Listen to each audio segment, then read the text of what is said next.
Hello students, hope आप सब अच्छे होंगे। मैं आपका फ्रेंड मेंटर गाइड नवीन मिश्रा आप सबका एफएमजी क्लासेस में बहुत बहुत स्वागत करता हूं। तो चलिए class 11th chapter sequence and series के एक्सरसाइज 9.2 के क्वेश्चन नंबर 1 को करते हैं।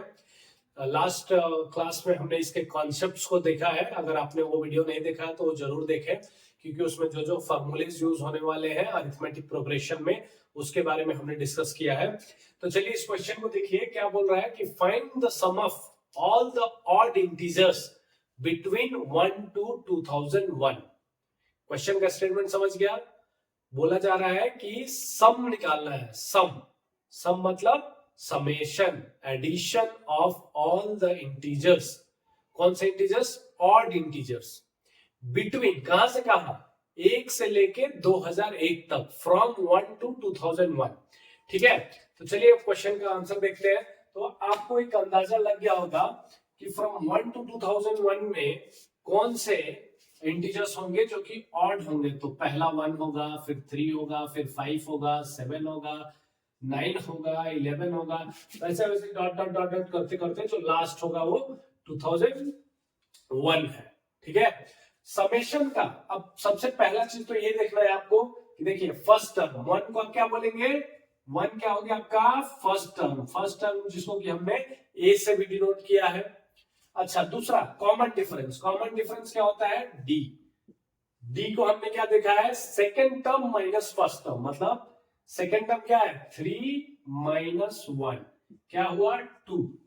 कॉमन डिफरेंस अरिथमेटिक प्रोग्रेशन हम तभी बोलते हैं जब सारे टर्म्स के बीच का गैप सेम हो, मतलब कॉमन हो, इसलिए उसे कॉमन डिफरेंस बोलते हैं डी। चलिए इसमें देख लीजिए 7 माइनस 5 2, 9 माइनस 7 2। ठीक है, तो हमें मिल गया पहला टर्म, कॉमन डिफरेंस मिल गया। बट ऑब्वियस सी बात है कि ये जो टर्म होगा वो क्या होगा आपका?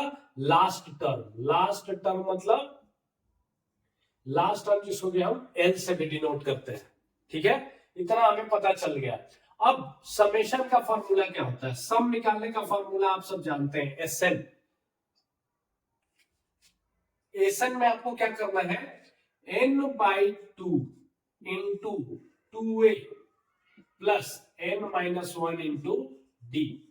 ये एक फॉर्मूला है, या इसी को हम दूसरे तरीके से ऐसे भी लिख सकते हैं कि a plus L, n/2 first term plus last term.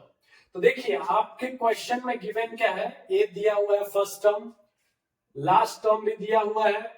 हमें नहीं पता है हमें नहीं पता है n, value of n, n कितना होगा 1 से लेकर 2001 के बीच में एन कितना होगा। तो चलिए हमें नहीं पता है, लेकिन हमें यह पता है कि जनरल टर्म जिसको कि हम nth टर्म बोलते थे, वो an का एक फॉर्मूला हुआ करता था जिसका कि फॉर्मूला है a plus n-1 into D. ठीक है, ए हमें पता है, डी हमें पता है, एन मतलब nth टर्म मतलब लास्ट टर्म, इसको हम कई बार क्या बोलते हैं? लास्ट टर्म भी बोलते हैं, एन टर्म को लास्ट टर्म भी बोलते हैं। तो हमें सब पता है, तो क्या हम एन निकाल सकते हैं यहां से? तो यस। तो चलिए हम वैल्यू डालते हैं 2001। एन क्या है? 2001 इज इक्वल्स टू ए कितना है? 1 प्लस एन क्या है? एन हमें निकालना है -1। डी कितना दिया हुआ है? डी हमने निकाला 2 है। तो 2000 यहाँ पे क्या हो जाएगा? ये 2000 हो जाएगा, 1 इधर आके माइनस हो गया, डिवाइडेड बाई ये 2 इधर आ जाएगा, divided by 2 is equals to n-1। तो नेक्स्ट स्टेप में क्या हो जाएगा? यहाँ पे 1000 ये डिवाइड हो जाएगा कितने बार में? 1000 इज इक्वल्स टू n-1। और यहां से आप n का वैल्यू क्या मिलेगा? 1 इधर आके माइनस प्लस हो जाएगा, तो n इज इक्वल्स टू आपको मिल गया 1001। n का वैल्यू आपको मिल गया 1001। अब क्या करना है? अब आपको कुछ नहीं करना है, Sn का जो फॉर्मूला था वहां पे n का वैल्यू 1001 डालिए, फर्स्ट टर्म पता है, लास्ट टर्म पता है, आपको आपका आंसर मिल गया। कैसे? तो चलिए अगर आप चाहें तो यहां पे ही डाल सकते हैं। तो चलिए Sn में n हमें मिल गया कितना? 1001 divided by 2 into first term हमें पता है a1 प्लस लास्ट टर्म हमें पता है 2001। तो अब बताइए, ये हो गया 2001 प्लस 1 2002 डिवाइडेड बाई 2 मीन्स ये हो गया 1001 इंटू 2002 डिवाइडेड बाई ये 2 का वैल्यू 2 से कैंसिल कर दीजिए इसको। तो जो मिला यहाँ पे मैं सॉल्व कर दे रहा हूं। तो ये हो गया 1001 इंटू 1001। तो टोटल वैल्यू क्या हो गया 10020001। ठीक है, ये हो गया आपका एसएन का वैल्यू, समेशन का वैल्यू। तो इस स्टेप में एक बार मैं फिर से रिपीट कर रहा हूं, क्या आपने किया है, सबसे पहले बोल रहा है कि ऑड इंटीजर 1 से 2001 के बीच क्या क्या है। तो देखिए ऑड इंटीजर क्या हो सकता है 1 3 5 7 9 11 से लेके 2001 तक। ठीक है, फ्रॉम बोल रहा है, फ्रॉम 1 से 2001, ये बिटवीन नहीं बोल रहा है, फ्रॉम बोल रहा है, इसलिए आपको 1 भी कंसिडर करना है 2001 भी कंसिडर करना है। फर्स्ट टर्म मिल गया, लास्ट टर्म मिल गया, कॉमन डिफरेंस मिल गया। अब हमें एसएन का फॉर्मूला क्या होता है, तो एसएन का formula n/2 first term plus last term या n/2 2a plus n-1 into D, ये दोनों में से कोई भी फॉर्मूला आप यूज कर सकते हैं।